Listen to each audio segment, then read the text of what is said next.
ओम नमः सिद्धेभ्य।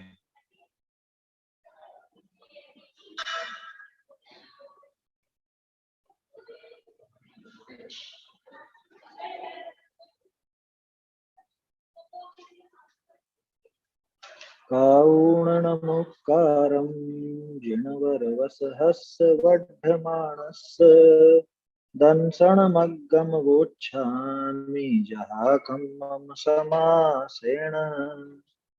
श्रीमद्वीरजिनेशरवि मिथ्यातमहर्ता विघ्नहरन् मङ्गलकरन् वक्तुं वृषकर्ता वाणी बंधु हितकरी जिन मुख नभते गाज गणधर गण श्रुत भूझरी बूंद वर्ण पद साज गुरु गौतम बंधु सुविधि संयम तप धर और जिन ते पंचम काल में वर्त्यो जिन मत दो।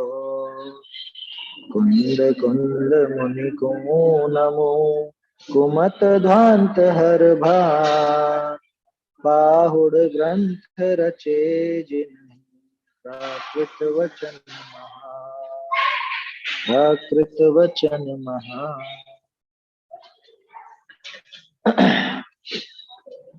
अष्ट पहुड़ ग्रंथ के दर्शन पहुड़ पर अपनी चर्चा चल रही है। सम्यक दर्शन सर्वाधिक महत्वपूर्ण वस्तु है इस जगत में।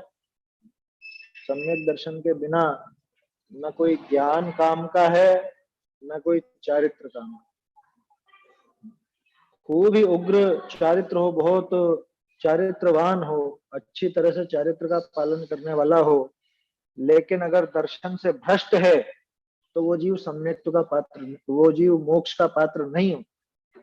और भले ही चारित्र से भ्रष्ट है लेकिन अगर सम्यक दर्शन साथ में है तो वो मोक्ष की यात्रा कर जाए, मोक्ष पहुंच जाए।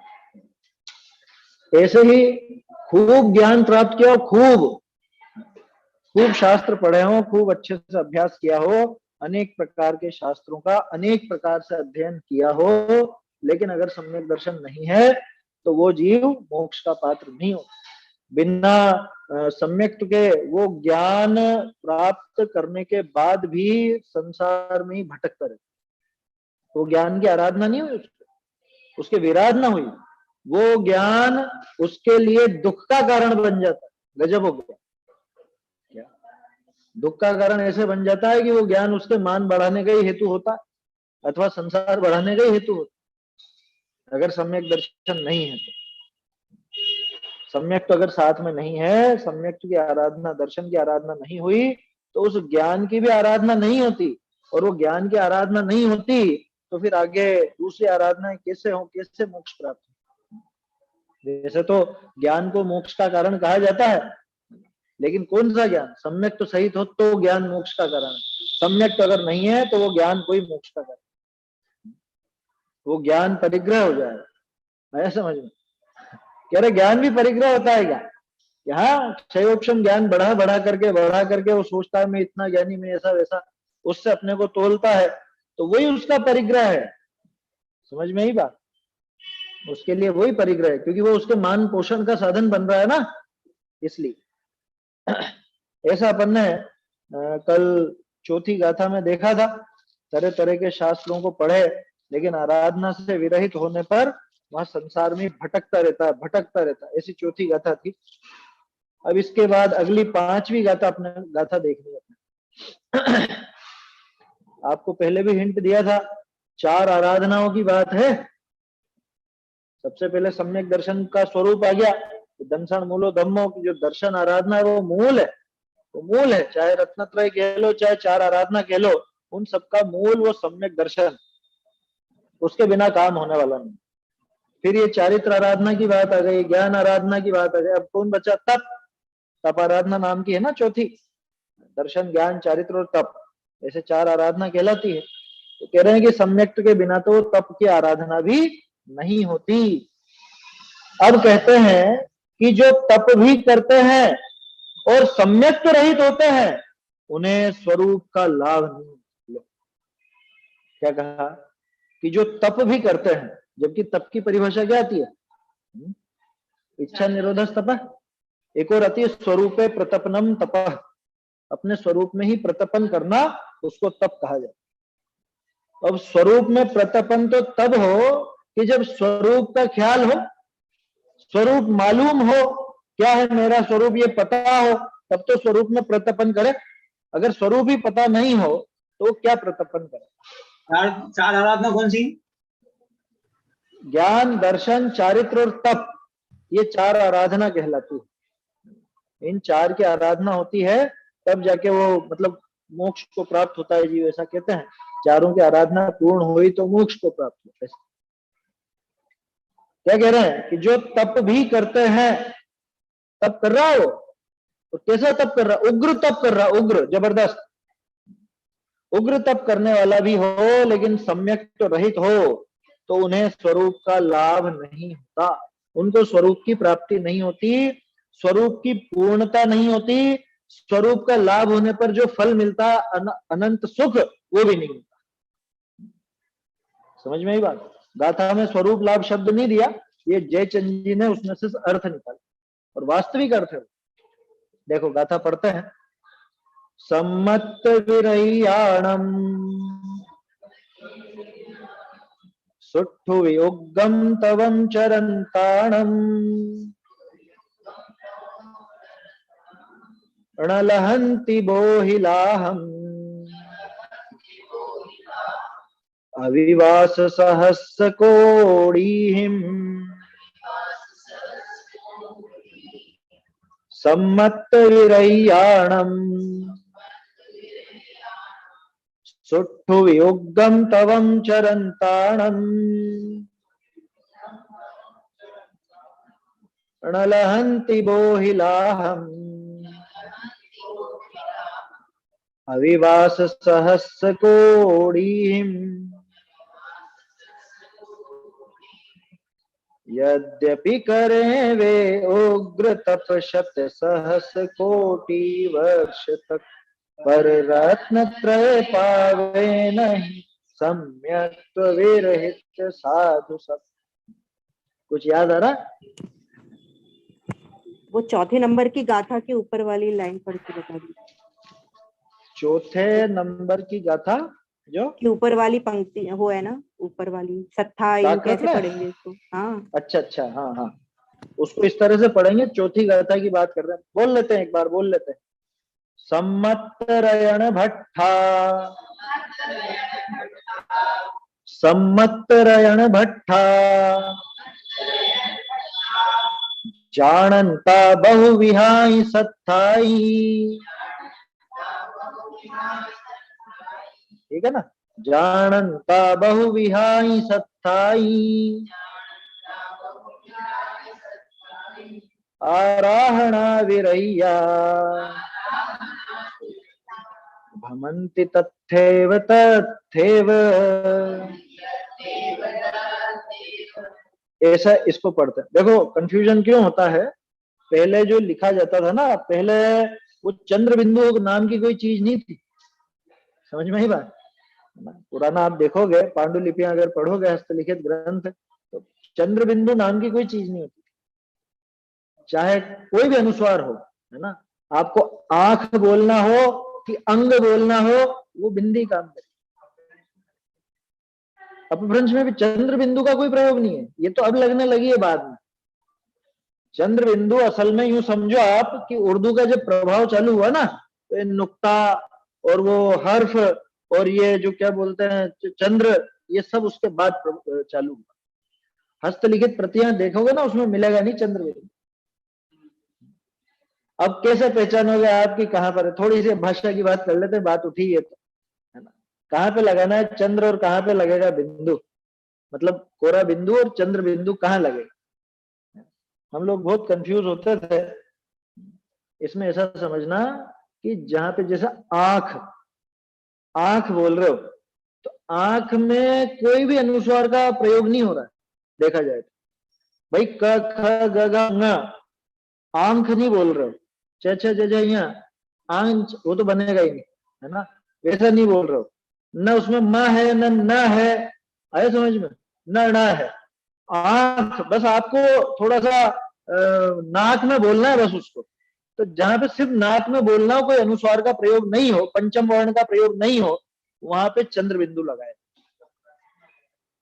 हाँ, और जहां पे कोई भी अनुनासिक, कोई भी अनुस्वार आवे, जैसे न, जैसे समझ लो पंप, है ना, या दंत, आए समझ, अंग, चंचल, ये सारे अनुस्वारों का प्रयोग बता दिया मैंने आपको, ठीक है। तो यहाँ पे सिर्फ बिंदी आई, जहां पे क वर्ग का न, च वर्ग का य, ट वर्ग का ण, ट वर्ग का न, है ना, और प वर्ग का म, इनका प्रयोग हो, वहां सिर्फ बिंदी आएगी। और जहां आपको सिर्फ नाक में बोलना हो तो वहां पे चंद्र आएगा। सिर्फ एक अपवाद मिलता है, जैसे हंसना और हंस, दोनों में चंद्र बिंदु आते। समझ में नहीं बात? नहीं, हंस में भी चंद्र बिंदु लगाया जाता। हंस में आएगा अनुस्वार, लेकिन वहां चंद्र भी लगाया जाता। किसमें? हंसना में तो लगेगा, जैसे आंख में लगा ऐसे हंसने में लगेगा, ऐसा। लेकिन हंस में बहुत सी जगह ऐसा प्रयोग चला, तो वो रूढ़ी से चला आ रहा है, ऐसा समझ लेना, है ना। ये बारीकी हमको हमारे अनिल जी प्रोफेसर साहब उन्होंने सिखाई थी, है ना, अनिल जी जैन साहब, या राजस्थान यूनिवर्सिटी में ऐसी छोटी छोटी बारीकियां वो बताते रहते थे। एक ऐसे ही है, जैसे कंचन, कंचन है ना, कंचन, हाँ, ताकि ऊपर बिंदी आएगी, सिर्फ बिंदी आएगी। हाँ, और पंप, हाँ, पंप के ऊपर भी, पंप के ऊपर बिंदी आएगी। हाँ, पंप में भी बिंदी आएगी। मेरा प्रश्न ये है, ये कैसे डिसाइड होता है कि किस बिंदी को मां पढ़ना है और किस बिंदी को ना पढ़ना है? बिल्कुल सीधा है। अगर आपको इनका प्रश्न है कि कौन सी बिंदी को म पढ़े और कौन सी बिंदी को न पढ़े, भाई उसके पहले कौन सा शब्द है, कौन सा अक्षर है।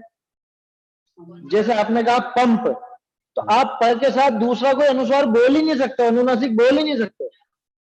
पंप, पंप म ही आएगा, पंप थोड़े ना बोलोगे आप, पंप कभी नहीं बोल पाओगे, पंप ही बोलोगे। क्यों? क्योंकि प वर्ग का अनुनासिक है म, प फ ब भ म, आया समझ में। चाहे प हो, फ हो, आया समझ में, कोई भी हो, तो उसमें जो जो अनुसार, मतलब जो अगला अक्षर है उसके हिसाब से वो बनता है, अगला पिछले वाले से नहीं, आगे वाले के अनुसार। मतलब कुछ शब्द है डिसाइडेड कि ये शब्द के साथ रहेगा तो ये आएगा, ऐसा? हाँ, सीधा है, बिल्कुल सीधा है। अपनी बहुत वैज्ञानिक वर्णमाला है, संस्कृत की, हिंदी की, बहुत वैज्ञानिक। क वर्ग का कोई शब्द है, जैसे कंघा, तो कमघा नहीं बोलोगे, न कंघा बोलोगे, कंघा, न आता, न, क ख ग घ ng, वो अल्लाह अनुस्वार है ना, पांचवा वर्ण, उसका पंचम वर्ण जो है। और वो क की वजह से नहीं आया, ध्यान रखना, वो आया घ की वजह से। समझ में आ रही बात? वो घ की वजह से आया, आगे घ है ना इसमें। ऐसे चंचल, तो चंचल में यहां आ रहा है वो, ऐसा। समझ में आई बात? खैर, ये तो थोड़ी भाषा संबंधी बात थी, ये मैंने इसलिए बताई कि आप ये जो ऊपर बिंदी लगी है ना, अब उस बिंदी को कैसे पढ़े, तो कंफ्यूज मत होइए, जैसे चंद्र बिंदु पढ़ते हैं वैसे ही पढ़िए। आखिरी अक्षर आ रहा है ना, जैसे सत्ताही, सत्ताही, तो वहां पे आप ही बोलो, कोई दिक्कत नहीं। बहुत से वो उसको बंद करके सत्ताहीन इस तरह से भी बोलते, तो भी दिक्कत नहीं। कुल मिला के वो समझ में आ जाना चाहिए, ऐसा है। खैर, वो तो भाषा संबंधी थोड़ी बात होगी। अब देखो यहीं पे इसी गाथा को देखो, पांचवी जो अभी अपन ने पढ़ी है ना, इसमें वो बनेगा नहीं, वो गलत बोलते हैं। ये स्वर के ऊपर लगा है ना, इस वजह से मन ही बनेगा, स्वर के ऊपर है इसलिए। तो कायदा यही है, सत्ता ही पढ़ो उसको, न कि इम, सत्ता इम नहीं बनेगा वो। बहुत से लोग सत्ता इम बोलते हैं, लेकिन सत्ता ही उचित। हाँ, प्राकृत में कभी हलंत वर्ण का प्रयोग नहीं होता। ये हो गया कि आई उ री ली वाली जो लाइन है उसमें सब में चंद्र बिंदु लगेगा? नहीं, उसमें सब में नहीं लगेगा, आप नहीं समझो। जिसमें आपको नाक से बोलना है बस वहां लगेगा। जैसे आंख, अब आ बोलो ना, आ समझ में आ रही बात? वहां लगे। इंगित बोलेंगे तो फिर क्या? जैसे इंगित बोलेंगे तो उसमें चंद्रमा नहीं इंगित? आएगा, नहीं, चंद्रमा नहीं आएगा उसमें। चंद्रमा नहीं आएगा। और वास्तव में ये बिंदी का प्रयोग देखा जाए ना तो ये नहीं किया जाता था। बिंदी एक सब्स्टिट्यूट है। असल में आपने अगर पुरानी भाषा देखी हो, पुराना लिखा हुआ देखा हो तो जैसे आधा वर्ड लेते जैसे हैं ड तो बना हुआ, ड के नीचे अंग लिखोगे आप, अंग तो अ लिखोगे, फिर वो ड के साइड में बिंदी और नीचे ग, ऐसा लिखोगे। वो न होता है ना, न का जो प्रयोग है वो मिलेगा। चंचल लिखना है आपको तो आधा ये लिखोगे फिर च लिखोगे, कायदा ये है। लेकिन अब वो आधे अक्षर, वो अनुस्वार तो पढ़ाते ही नहीं, बच्चों को भी नहीं पढ़ाते, बच्चों के माँ बाप को भी नहीं आता है, तो ऊपर बिंदी से काम चला लेते। सबके जहाँ पे अनुस्वार, सबके आधे अनुनासिक के लिए बिंदी का प्रयोग। हमने नहीं पढ़ा। जहाँ पर आधे अक्षरों का उपयोग कर सकते हैं वहां पे बिंदी लगती है, और जहाँ पे नहीं कर सकते हैं वहां पे चंद्र बिंदी लगती है। नहीं नहीं, ऐसा आधे भी अक्षरों का प्रयोग हर जगह किया जा सकता है, वो करना आना चाहिए। अब चक्कर यह है कि आज विकास के नाम पे वो भाषा की बहुत बुरी स्थिति हो गई है। बहुत बुरी। बच्चों को नीचे हलंत लगाना सिखा रहे हैं, संयुक्त वर्ण नहीं सिखा रहे। आप कभी गौर करना, हिंदी निदेशालय जो है उसने वो शब्द ही गायब कर दिए, मिश्रित वर्ण ही गायब कर दिए। अभी इन बच्चों के किताबों में नहीं मिलेगा, दया नहीं मिलेगा। विद्यालय जो अपन लिखते थे वो डंडा लगा के और घर बनाते थे, अब दया नहीं मिलेगा। अब बनाएंगे द में हलंत लगा के और या ऐसा लिख, दा के नीचे हलंत लगा के या कर। हाँ ऐसा बना देते हैं। पहचान हाँ, खैर ये तो विषय से थोड़ा विषयांतर हो गया, अपन भाषा की बात आ गई, कोई बात नहीं, समझ लेना चाहिए। प्राकृत सीखना है ना तो ये चीजें भी बारीकी मालूम होनी चाहिए। तो कहाँ पे बिंदी को किस तरह से बोलना, किसमें? हाँ उसमें पूरा, हाँ सुबह जो अपन पढ़ते हैं आप उसमें देखो, उसमें आपको आधे अक्षर भी मिलेंगे, मिश्रित वर्ण भी मिलेंगे, बाकायदा बने हुए। हालांकि पुराने टाइप में मिलेंगे, लेकिन मिलेंगे। अभी सरलीकरण के नाम पे वो भाषा को कमजोर किया जा रहा है। तो बच्चों को थोड़ा बचपन से अगर ये चीजें सिखा दी जाए तो आगे उनको समस्या नहीं आएगी पुरानी चीजें पढ़ना। सोचो तो सही, आगे पांडुलिपियां कौन पढ़ेगा जब इनको मिश्रित वर्ण नहीं मालूम होंगे। हमारे जो ज्ञान के स्रोत हैं, पुरानी पांडुलिपियां, हस्तलिखित पांडुलिपियां कौन पढ़ेगा अब उनको, अगर मिश्रित अक्षर ही नहीं आएंगे। अभी सुबह जो अपन पढ़ते हैं, आप में से अधिकांश लोग नहीं पढ़ पाते, मेरा पक्का मानना है। एकदम फ्लो में तो नहीं पढ़ पाएंगे, थोड़ा रुक रुक के तो थोड़ी कोशिश कर भी लोगे, लेकिन बराबर वैसा नहीं पढ़ पाओ। उसमें तो शब्द भी अलग अलग नहीं होते, सब एक साथ ही लिखे रहते। खैर, तो ये तो भाषा की बात है। अपना तो विषय ये चल रहा है कि सम्यक दर्शन के बिना वो तप किसी काम का नहीं है ना। ये जो भाषा के बारे में बात भी की ना, तो ये वो प्राकृत को समझने के लिए, और प्राकृत इसलिए कि आत्मा की बात प्राकृत में है इसलिए, लेकिन वो आत्मा की बात नहीं समझो तो ये भाषा की बारीकी भी जानना क्या काम का, ये ज्ञान भी क्या काम। और सीखने के लिए सीख जाओ, उसमें क्या दम, उसके पीछे कुछ महान प्रयोजन हल होना चाहिए ना। आत्मा को हम समझना चाहते हैं, अपने स्वरूप को समझना चाहते हैं, तो ये ग्रंथ पढ़ते हैं। और उन ग्रंथों की भाषा प्राकृत है तो प्राकृत आनी चाहिए, पुरानी पांडुलिपियों की भाषा आनी चाहिए, इसलिए वो सीखते हैं। और एक नई भाषा सीखने के लिए सीखो तो कोई दम नहीं, उसमें उल्टा पाप ही बांधो। आत्मा को समझने के लिए सीखो तो पुण्य बांध लोगे। बोलो, वही भाषा सीखना पुण्य बंध का कारण, और वही भाषा सीखना पाप बंध का भी कारण। अभिप्राय क्या है पीछे, उससे निर्भर करता। क्या कह रहे हैं, सम्मत विरह्याणम, जहां आगे कोई शब्द जुड़ नहीं रहा हो वहां पे बिंदी को आप म के रूप में पढ़ें।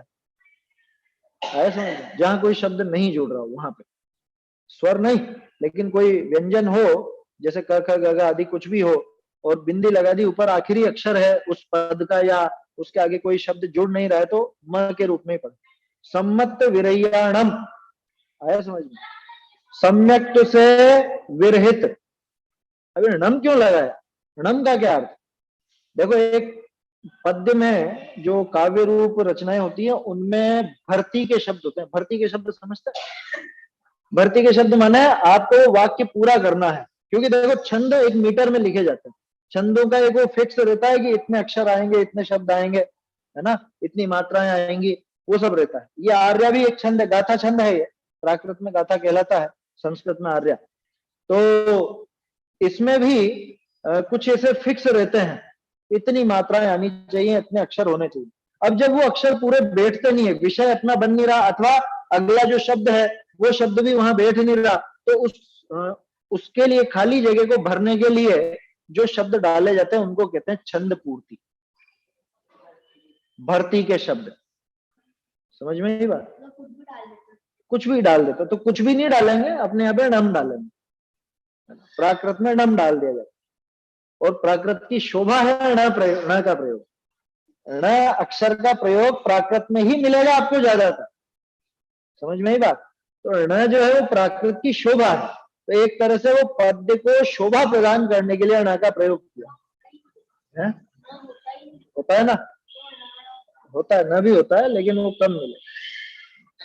सम्मत विरह्याणम, क्या सम्यक्त से विरहित। अब नम के कई अर्थ लगा सकते हो आप, कुछ भी लगा सकते हो। जैसे टोडरमल जी ने 100 शब्द का प्रयोग किया ना, तो 100 के कई अर्थ बनते हैं, ऐसे ही यहाँ पे नम के भी कुछ भी अर्थ बनते हैं, लेकिन वास्तव में तो यह वो जो खाली स्थान था, उस खाली स्थान के लिए भर्ती का शब्द है, भर्ती का अक्षर। सुट्ठू भी, सुट्ठू, सुट्ठू माने सुष्ठु, सुष्ठु माने सही, एकदम सही, जैसा होना चाहिए वैसा। सुष्ठु कथा कहलाता है ना, सत्य कथा को सुष्ठु कथा कहते हैं। तो सुट्ठू, सुट्ठू माने एकदम सही, उल्टा सीधा नहीं, बिल्कुल सही, जैसा कहा गया है, जैसा शास्त्रों में वर्णन है वैसे ही। सुट्ठू भी मतलब अपि भी, ये वी से भी बना है क्या? और आपको ध्यान हो तो सुबह जो अपन पढ़ रहे हैं उसमें वी का ही प्रयोग किया भी के स्थान, ऐसा वी, वहां पे वी का अर्थ भी ही है। वो तो लिखावट का अंतर, वो ख ही है, वो श नहीं है। पढ़ने वालों को लगता है श लिखा है, वो असल में ख लिखा है।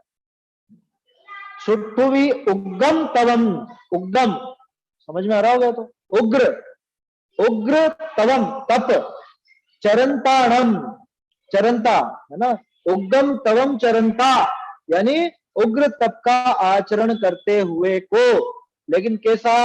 सम्मत विरह्याणम, सम्यक्त से विरहित और उग्र तप का आचरण करने वाले जो भी है। तप बहुत सही है उनका, उच्च कोटि का है, बहुत उग्र है, और तप में कमी नहीं है, कोई कुतप नहीं कर रहे हैं। अन्य मतियों में जैसे बताया जाता है पंचाग्नि तप वगैरह और पता नहीं क्या क्या, वैसा नहीं कर रहे हैं, बिल्कुल जैसा शास्त्रोक्त है वैसा ही, वैसे ही तप का आचरण करने वाले हों, लेकिन अगर सम्यक्त से विरहित हो, सम्यक्त अगर उनके नहीं हो तो ण लहंती बोही लाहम, यहाँ पे ण का अर्थ न है, ये णम नहीं है, ये ण है, न नहीं, ण लहंती नहीं प्राप्त करेंगे, नहीं लहेंगे, बोही लाहम, बोही लाहम मतलब बोधि का लाभ। बोधि किसको कहते हैं?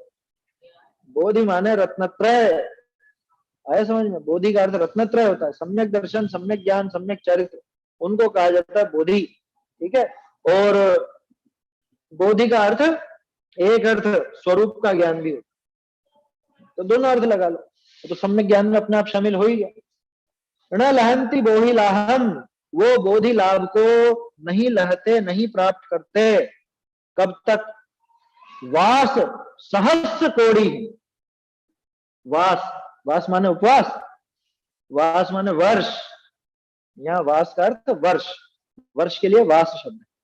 वास सहस्र कोड़ी हिम, क्या? सहस्र कोड़ी, सैकड़ों करोड़, सैकड़ों, सहस्र माने हजार, हजारों करोड़, हजार करोड़ कितना हो गया? गिनती में 10 अरब होता है, यहाँ कह रहे हजारों करोड़। आ रहा है कुछ याद? कोटि जन्म तप तपे, यही तो है, यहीं से तो उठाया, कोटि जन्म तप तपे, लेकिन कोई काम पर। वास सहस्र को, वहां जो ज्ञान लिया ना वो सम्यक तो ही है, ज्ञान बिन कर्म झरे जो लिखा ना, वो ज्ञान बिन का अर्थ सम्यक तो बिना समझना, ऐसा, क्योंकि वहां ज्ञान माने आत्मज्ञान की बात है, और इस ज्ञान की बात नहीं है, शास्त्र ज्ञान की बात नहीं, आत्मज्ञान की बात है। वास सहस्र कोड़िहीन, क्या इससे हजारों करोड़ों वर्ष तक, हजारों करोड़, कोई सोचा हजारों वर्ष तक या करोड़ों वर्ष तक, ऐसा नहीं, हजारों करोड़ वर्ष तक, माने अरबों खरबों वर्ष तक। और ये तो गिनती से मतलब नहीं है, बहुत लंबे काल तक, ऐसा अर्थ ले। हजारों करोड़ वर्ष तक भी वो तप करता रहे, उग्र तप करता रहे, जैसा शास्त्रों में आया वैसा ही तप करता रहे, लेकिन अगर सम्यक से विरहित है तो वो बोधि लाभ को प्राप्त नहीं होता। आप लोग बोलते हो ना आजकल, क्या सुगति गमन हो, बोधि लाभ हो, क्या गुण संपत्ति मिले अशेष, इस तरह की पंक्ति है, बोधि लाभ हो, सुगति गमन हो। बोधि लाभ बहुत प्रचलन में है, अभी से नहीं, हमारे शास्त्रों में बहुत लिखा। प्रथमानुयोग को बोधि समाधि निधान कहा है। कहां पे कहा? बोधि समाधि निधान नाम की एक पुस्तक भी है।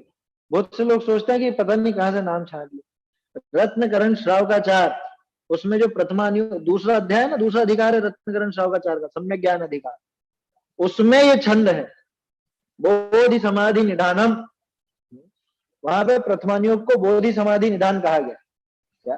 बोधि और समाधि का निधान, रत्नत्रय और समाधि, समाधि मरण आदि अथवा संलेखन आदि, इन सबका भली भांति वर्णन करने वाला वो खजाना और प्रथमानुयोग,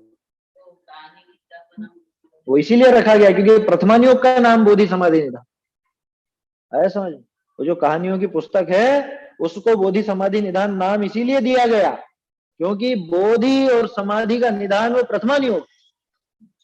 खैर वो दूसरी बात है, बोधि का अर्थ रत्नत्रय होता है, मुझे तो ये बताना था। और ये बोधि शब्द का प्रयोग और बोधि लाभ का प्रयोग ये हजारों वर्षों से हमारे आचार्यों ने किया। अब खास बात तो क्या कही यहाँ पर, वो बोधि लाभ को प्राप्त नहीं होता। कौन? जो सम्यक से रहित है, जिसके सम्यक दर्शन का ठिकाना नहीं है, वो कभी बोधि लाभ को प्राप्त नहीं होता। बोधि लाभ को प्राप्त नहीं होता माने इस बात की गंभीरता को समझिए। और उसको रुपयों का लाभ नहीं होता है, उसको कपड़े लत्ते का लाभ नहीं होता, उसको मकान आदि का लाभ नहीं होता। हमको तो ये दिखता लाभ, यार वहां पैसा लगाया था और उसमें कुछ लाभ हुआ नहीं, इन्वेस्टमेंट पूरा डूब गया, हमने जो पैसा बढ़ाने के लिए लगाया सब डूब गया, कोई लाभ नहीं हुआ। वो लाभ है? लाभ है क्या वो लाभ नहीं। वो सब यहीं का यहीं रह जाता है। लाभ उसको कहना कि जो हमारे साथ आगे तक चले, जिसमें वास्तव में आत्मा को लाभ हो। आत्मिक लाभ किससे होता है बताओ? आत्मिक लाभ तो सम्यक दर्शन ज्ञान चारित्र से ही होता है, उसको कहा जाता है बोधि लाभ। समझ में आई बात? असली लाभ वो है। अब बोधि का लाभ नहीं होने का मतलब समझ रहे हो आप? बोधि का लाभ नहीं हुआ माने ये जैसे आज तक भटकता आया अनंत काल, ऐसे ही अनंत काल भटकता रहेगा। क्यों? क्योंकि बोधि के अभाव में ही भटका ना। ये बोधि दुर्लभ थी ना। बोधि दुर्लभ का अर्थ क्या समझते हो? बोधि दुर्लभ माने रत्नत्रय की दुर्लभता। समझ में ही बात? दुर्लभ है कि सुलभ है? क्या नहीं निश्चय से देखा हमने तो सुलभ है साहब, निश्चय से तो सुलभ। अरे निश्चय से सुलभ इसलिए कहा क्योंकि तेरी ही पर्याय है, तेरे स्वरूप की समझ से विकसित होगी वो पर्याय, तेरी स्वरूप की समझ से वो पर्याय प्रकट होगी, इसलिए सुलभ कहा है। सुलभ है तो बताना, अभी करके बता दो। वास्तव में दुर्लभता है। अब सोचो आप इस बात की गंभीरता कि उसको बोधि का लाभ नहीं होगा, मतलब क्या? कि तू श्रापित हो गया अनंत अनंत काल तक भटकने के लिए।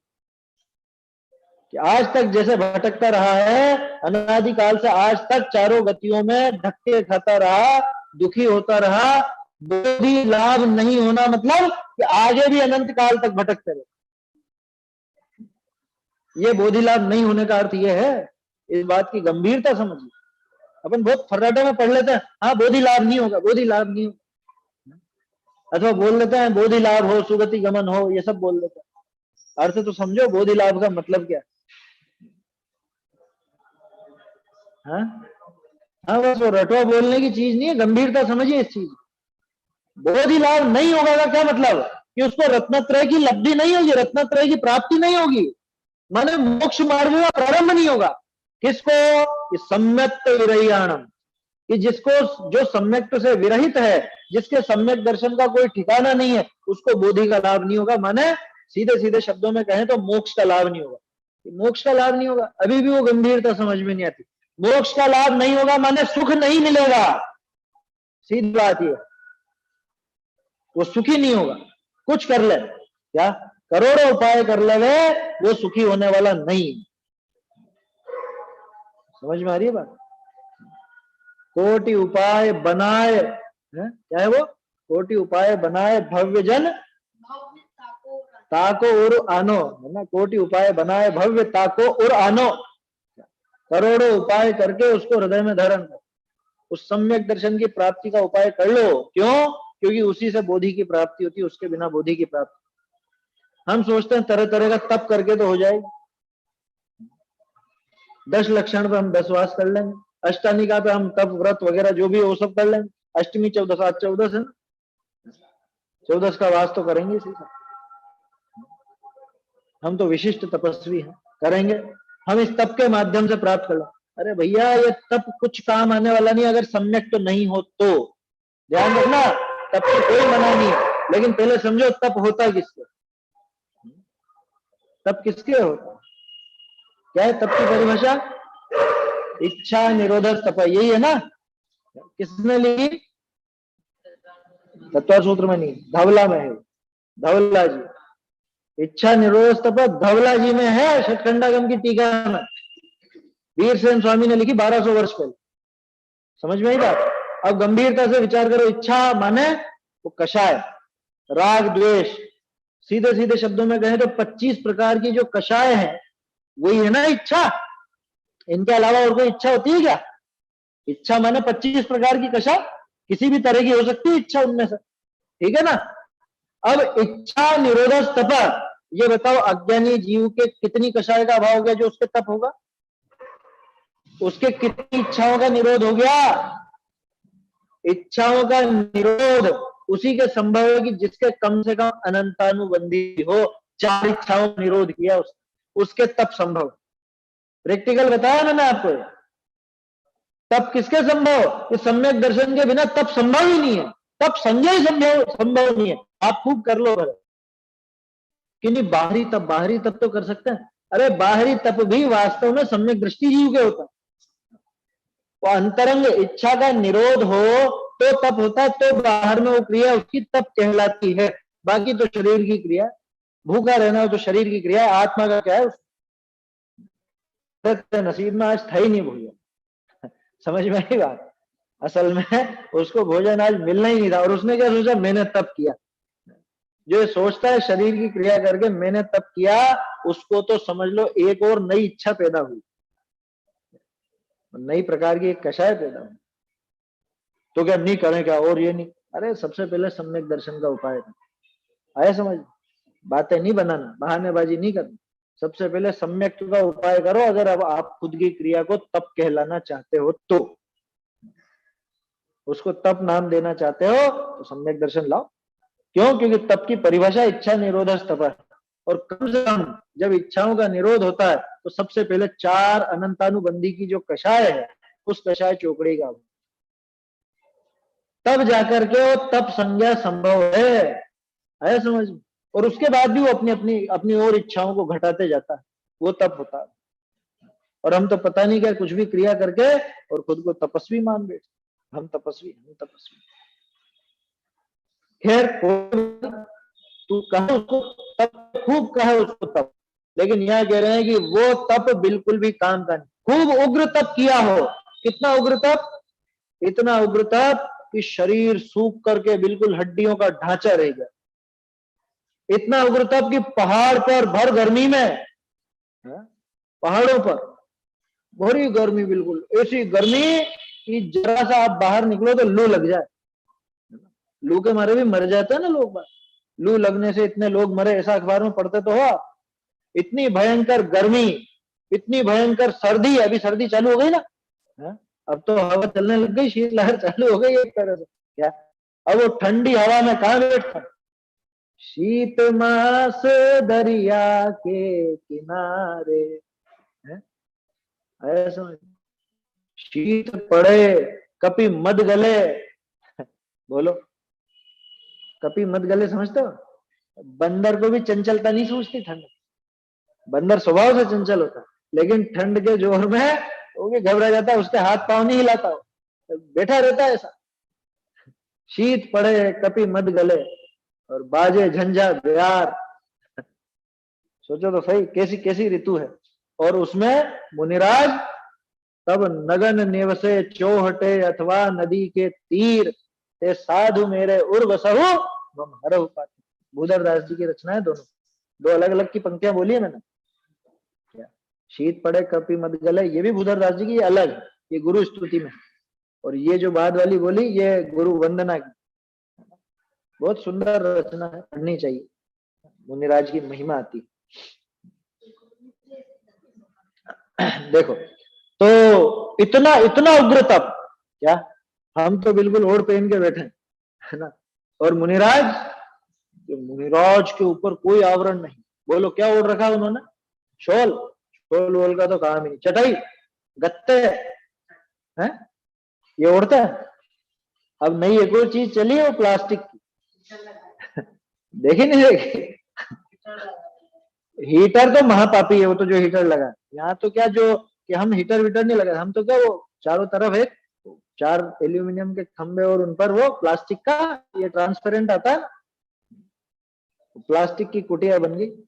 हवा से भी बचाओ, कोरोना से भी बचाओ, दोनों ही काम किए हैं। नहीं नहीं, एसपी शीट नहीं, यही प्लास्टिक की आती है ना, दुकानों पे लगी रहती है, जैसी ऐसे ही क्या बोलते हैं अपने, जैसे कवर चढ़ाते हो तुम, जैसे उससे मोटा समझ लो, मोटा प्लास्टिक, थोड़ा जिलेटिन टाइप, आर पार दिखने वाली, ट्रांसपेरेंट होती है। हाँ पर्दे जैसे, पर्दे आते हैं ना, प्लास्टिक के पर्दे जैसे समझ। बोलो, ये मुनिराज का काम है, ये मुनिराज करते हैं, बचते हैं उसमें। अरे इतना उग्र तप तपते हैं कि उनको आवश्यकता नहीं किसी की, किसी से कहते नहीं है कि तुम थोड़ा बहुत आसपास सिगड़ी विगड़ी जला लो, तुम हाथ ताप लो, हमारे लिए मत जलाओ, तुम ताप लो, हम भी बैठ जाएंगे पास।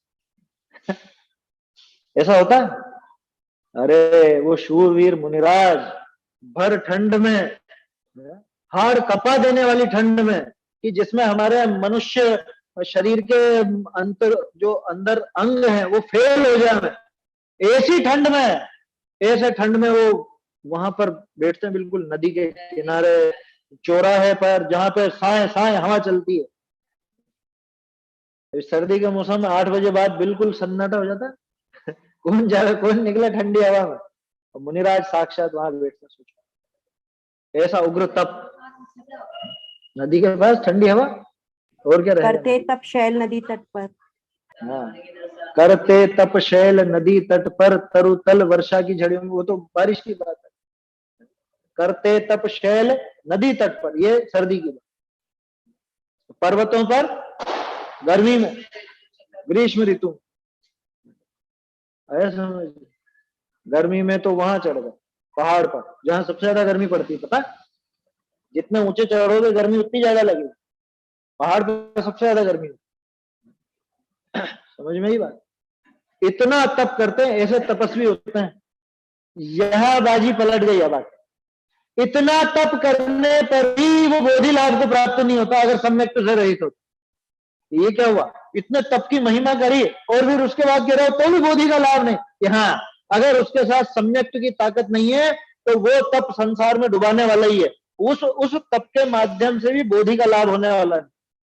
रत्नत्रय की प्राप्ति नहीं होगी, सुख की प्राप्ति नहीं होगी, मोक्ष नहीं मिलने वाला। समझ में ही बात?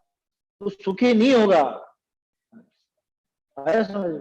कितने ही तप कर ले, और कितने ही, मतलब यूं नहीं कि एक आध बार कर लिया हो, हजारों करोड़ वर्षों तक करे। सोचो तो सही, हजारों करोड़ वर्षों तक ऐसा उग्र तप को एक आध बार कर लिया, ऐसा नहीं कि 10 लक्ष में 10 वास कितनी बार करा आप, कि बस एक बार करे थे उसके बाद तो हाथ जोड़ लिए। कहते हैं ना बहुत से, एक बार करे थे। ये हजारों करोड़ वर्षों तक ऐसे ऐसे मतलब तप करे, बहिरंग तप बहुत ज्यादा, लेकिन उससे बोधि लाभ होने वाला नहीं है अगर सम्यक तो साथ में नहीं है तो। सम्यक तो से रहित है तो, सम्यक तो सही है, तो सम्यक अपना काम कर रहा है और उस तप से उनके जबरदस्त निर्जरा करते हैं कि नहीं करते? मुनिराज करते हैं, 100% करते हैं, मुनिराज करते हैं, सम्यक दर्शन सहित होते हैं। भावलिंगी मुनिराज की बात कर रहे हैं, उनके वो तप निर्जरा का हेतु होता है, और जो मिथ्या दृष्टि है उसके लिए वो तप वो मान कषाय बढ़ाने वाला और संसार को बढ़ाने वाला। गजब होंगे। तपसा निर्जराच, तप से तो निर्जरा बताइए, यहां कह रहे हैं कि तप से संसार बढ़ गया। हाँ, अगर सम्यक दर्शन साथ में नहीं है तो तप संसार बढ़ाने वाला। समझ में आ रही है बात? क्योंकि जीव कुछ भी करेगा, कैसे भी भाव करेगा, उसका फल तो आएगा ना। अब वहां सम्यक दर्शन तो है नहीं, तो बचा क्या कि शुभ भाव होगा, थोड़ा सा होगा तो, और नहीं तो अशुभ ही होगा। अगर भावना तो मैं करके दिखाऊंगा, ये भावना है तो फिर तो अशुभ, वहां तो और पाप बांधा कि अरे तप का तप करो और उल्टा पाप। तेरे भावों के ऊपर है वो, तो तेरा अभिप्राय क्या है उसके पीछे। अगर खुद को वो शरीर की क्रिया करने वाला, वो तप करने वाला मानता है, बाहरी तप करने वाला मानता है, तो वहां तो स्पष्ट मिथ्यात्व रूपी भूत लगा हुआ, पहले लगा। समझ में आ रही बात? तो मिथ्यात्व तो सबसे पहले लगा। तो मैंने किया, तुम कर सकते हो क्या? इतने वर्षों तक मैंने तप तपा। सोचो, वो जरा भी उनको रंच मात्र भी उस पर गुमान नहीं होता, अभिमान नहीं होता। क्यों? क्योंकि सम्यक दृष्टि है ना, जानते हैं ये मेरी क्रिया नहीं। मुनिराज का उदाहरण है ना, 1 मास का उपवास किया, 1 महीने, फिर आहार पर उतरे। क्या लिया? 1 ग्रास, 1 चावल का दाना, 1 चावल का दाना खाया है ना, उसका आहार लिया, चल दिए वापस 1 मास का उपवास। अरे महाराज ये क्या किया? 1 चावल के दाने के पीछे, अरे 2 महीने उपवास केला था, आप 1 अकेला चावल का दाना खा के। कि मैं यही देखने उतरा था कि कहीं मुझे ये मान तो नहीं चलता। आया समझ? सोचो, मुनिराज की दृष्टि कहाँ है? उनको कोई रिकॉर्ड थोड़ी ना बनाना, रिकॉर्ड बनाने तो कितने बना ले, उनको तो खुद की परख करनी है कि कहीं मुझे ऐसा गुमान तो नहीं चढ़ गया, कहीं मुझे ऐसा मान तो नहीं हो रहा है इस तप के मारे। तो इस वजह से वो उस भावना को समाप्त करने के लिए उतरे। 1 ग्रास भी नहीं, 1 चावल का दाना कितना होता है? कितना 1 चावल के दाने से किसका पेट भरे है? 1 चावल का दाना तो एक बच्चे का भी पेट नहीं भरे, छोटे से बच्चे का। है समझ? 2-3 दिन का बच्चा हो ना, वो भी 1 चावल के दाने से क्या हो बताओ तो, क्या होगा? कि कोरा 1 चावल के दाने के पीछे देखो, होती है ना कल्पना, होती है अपन जैसे लोगों को तो यही होता है कि अरे बिना कान 2 महीने का तो किया ही था उन्होंने, 1 चावल का दाना नहीं लेते तो हो जाता। कभी बच्चे उपवास करते हैं ना, मान लो वो उपवास किया और अगले दिन भी कुछ ज्यादा खाया पिया नहीं, और फिर अगले दिन फिर कर लिया। यार तू पागल हो गया, तूने जरा सा तो लिया, इतना सा भी नहीं लेता, 3 दिन का उपवास हुआ, तेला केला था। है समझ? होते ना बहुत सौ को ऐसा रिकॉर्ड की पड़ी रहती है, तो उनकी दृष्टि वो बाहरी क्रिया पर होती है, वो तो किसी काम का है ही नहीं। यहां तो बात कर रहे हैं सम्यक तप की। सुष्ठु, सुष्ठु, सुष्ठु शब्द डाला ना, उसका अर्थ यह है कि कोई उसके पीछे खोटी भावना ना हो। जैसी विधि बताइए तप की, उसी विधि से तप किया गया है, लेकिन तो भी उस तप को हजारों करोड़ों वर्षों तक करने के बावजूद वो बोधि लाभ को प्राप्त नहीं होता, अगर सम्यक से रहित है तो। सम्यक दर्शन अगर साथ में नहीं है तो वो तप से कोई लाभ होता है? बोलो। इसलिए अपन 2-3 दिन से बात कर रहे हैं, सबसे ज्यादा जोर किस पर देना है? सम्यक दर्शन की प्राप्ति पर जोर दो भैया, उसी का प्रयास करो, उसी के लिए उपाय करो। ये बाहरी तप वगैरह, इनमें कोई दम नहीं है, कोई दम नहीं है। क्यों? कोई दम नहीं? हाँ कोई दम नहीं है, पक्का मानना। क्यों? क्योंकि बाहर की क्रिया तो आत्मा की है भी नहीं, वो तो भाव ही है जो भी है, और वो भाव भी अगर सम्यक तो साथ में नहीं है तो कोई काम नहीं। शुभ भाव हो तो भी बिना सम्यक दर्शन के वो शुभ भाव कहां तक पहुंचा देंगे? ज्यादा से ज्यादा 9वां ग्रह है, इससे ज्यादा कहां पहुंचेंगे बताओ? इससे ऊपर की यात्रा तो सम्यक दृष्टि करता, सम्यक दृष्टि जा सकता है ना उसके ऊपर। तो सिद्ध शिला पे जाना, तो सिद्ध शिला पे सबसे ऊपर कैसे जाएगा? बिना सम्यक दर्शन के वो काम नहीं होता। तो ये जो 4 गाथाएं अपन ने देखी, 2, 3, 4, 5, इन चारों गाथाओं में सम्यक दर्शन की महिमा है। सम्यक दर्शन धर्म का मूल है। सम्यक दर्शन जिसके नहीं हो वो वंदनीय नहीं है। सम्यक दर्शन के बिना अगर चारित्र भी हो तो भी वो संसार में ही रखड़ता रहता है। वो चारित्र से भ्रष्ट भी हो और सम्यक दृष्टि हो तो सुधर जाता है। चारित्रवान होकर भी सम्यक्त्व से रहित हो तो कोई काम करना।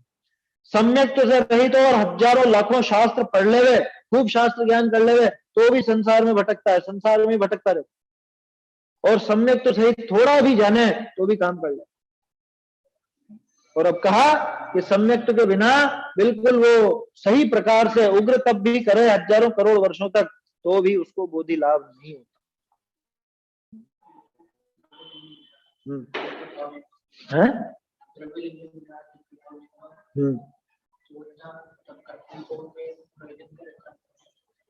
देखो प्रयोजन तो मोक्ष से ही रहता है।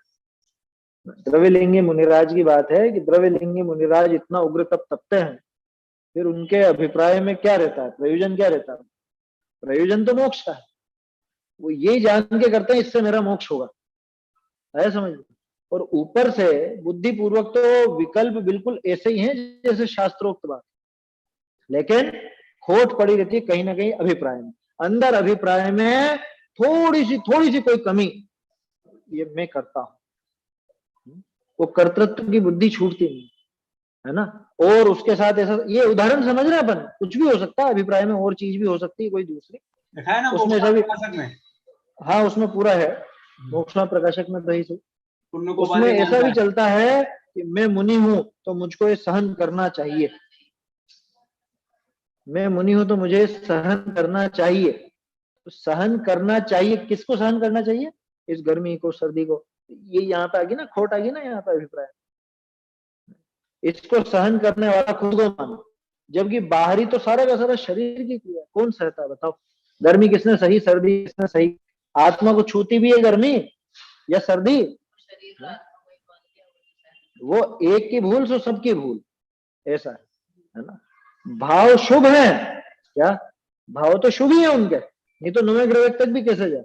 तो द्रव्यलिंगी मुनिराज जो है, मात्र द्रव्यलिंगी, जिनके भावलिंग नहीं है, उनके भाव तो शुभ है, लेकिन वहां पर 7 तत्व संबंधी बिल्कुल भी सम्यकपना नहीं है, वहां विपरीतता पड़ी,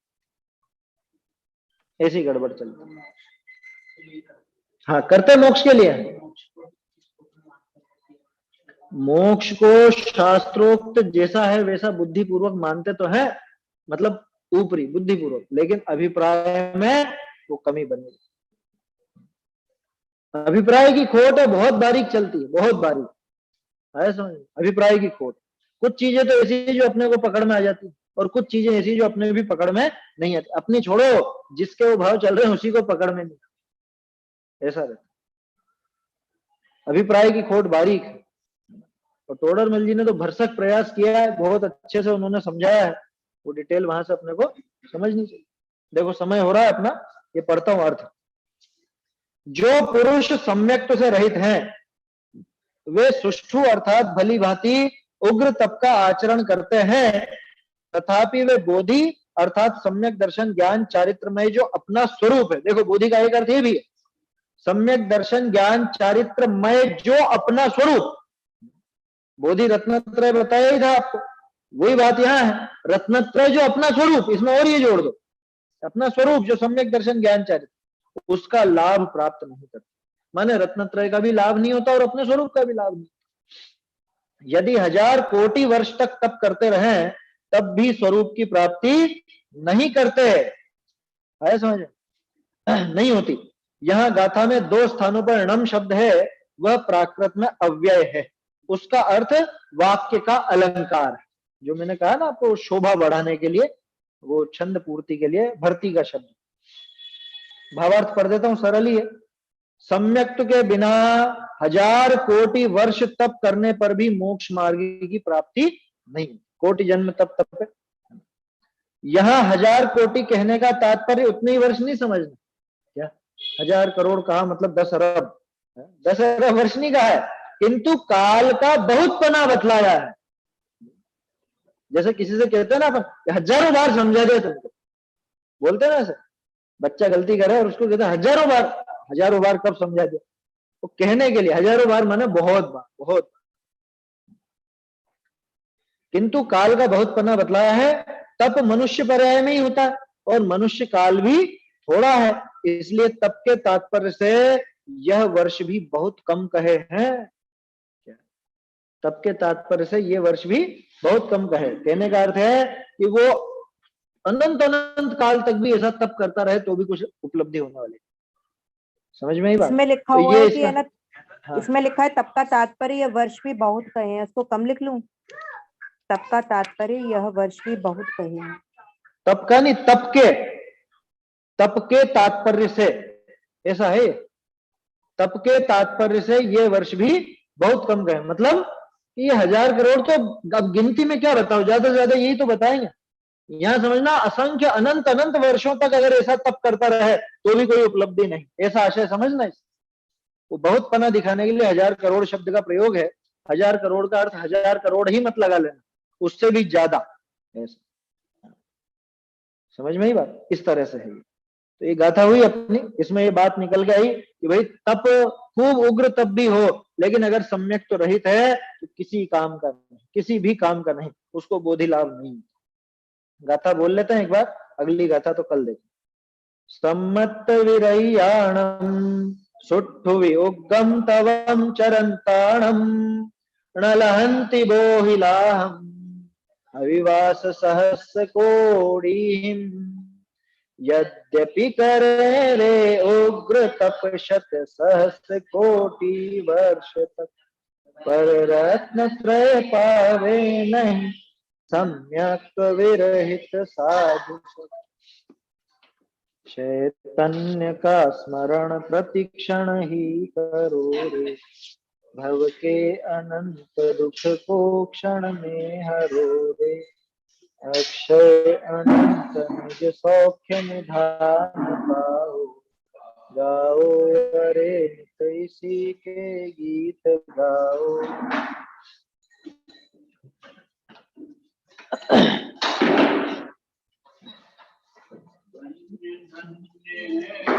धन्य जिन धुनि श्रवण परी, धन्य धन्य है घड़ी आज की जिन धुनि श्रवण परी, तत्व प्रतीत भई अब मेरे मिथ्या दृष्टि करी।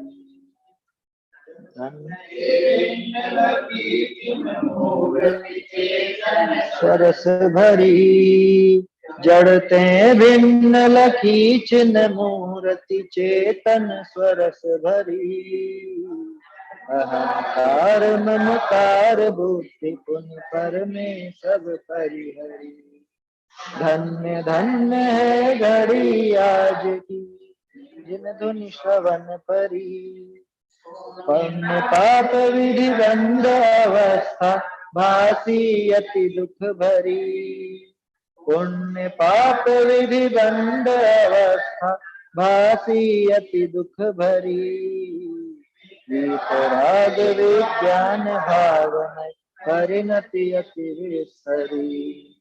धन्य धन्य है घड़ी आज की जिन धुनि श्रवण परी, चाहे दाह विन सीवर सी पुन समता मेघ झरी, चाहे दाह विन सीवर सी पुन समता मेघ झरी, बाढ़ी प्रीति निराकुल पद सो भाग चंद हमारी। धन्य धन्य है घड़ी आज की जिन धुनि श्रवण परी, तत्व प्रतीत भई अब मेरे मिथ्या दृष्टि करी।